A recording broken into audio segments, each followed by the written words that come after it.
Yesterday, your hands knew only the weight of a book or a tool.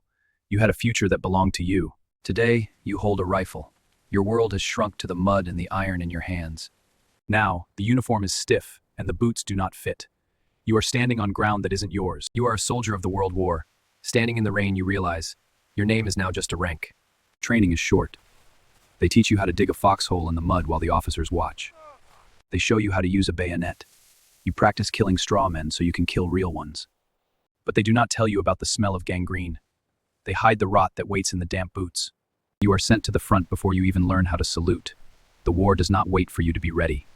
The horizon is on fire, the sky burns red, and there is no difference between night and day. You learn the screaming sound of a German Stuka dive bomber long before you actually see it.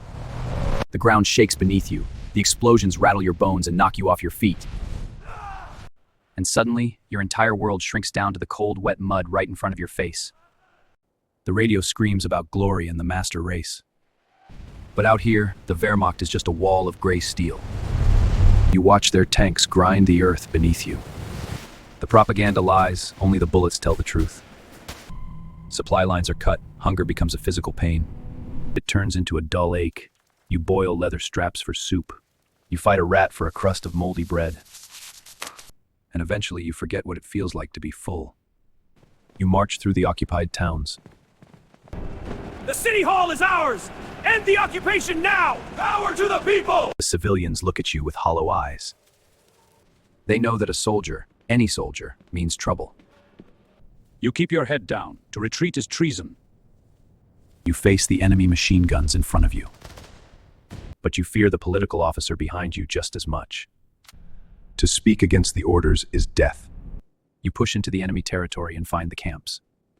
The wire is electrified. The pajamas are striped and empty. You see piles of shoes. The scale of the genocide breaks your mind. A village elder points out a partisan to save his own family. You see the gray zone of survival.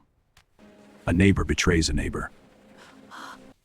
Just for a few extra rations.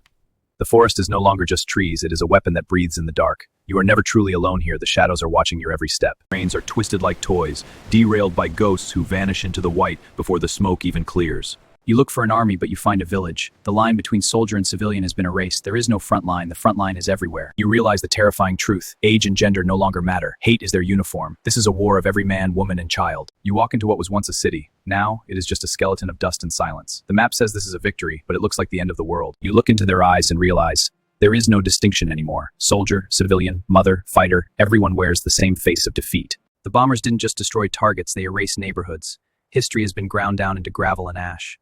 You keep moving because you have to, but you aren't stepping over fortifications anymore. You are stepping over the rubble of a nursery. You stand at the heart of the beast, looking out over a kingdom of ash.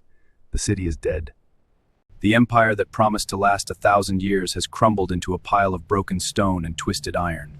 The guns finally stop. The sudden silence hits you harder than the artillery ever did. It rings in your ears. You look down at your shaking hands. You are breathing. You survived. But you know the man you were before the war is gone forever. You walk through the streets of a grateful nation. They see a savior, but you only feel the weight of the ghosts walking beside you. Peace is just a word. At night, every flashing light is a bomb, and every shadow is an enemy waiting in the dark. You stand at the sink trying to clean the memory of death from your skin. The water runs clear, but you still feel dirty. The war is over for the world. But for you, looking at that stranger in the glass, the war has just begun.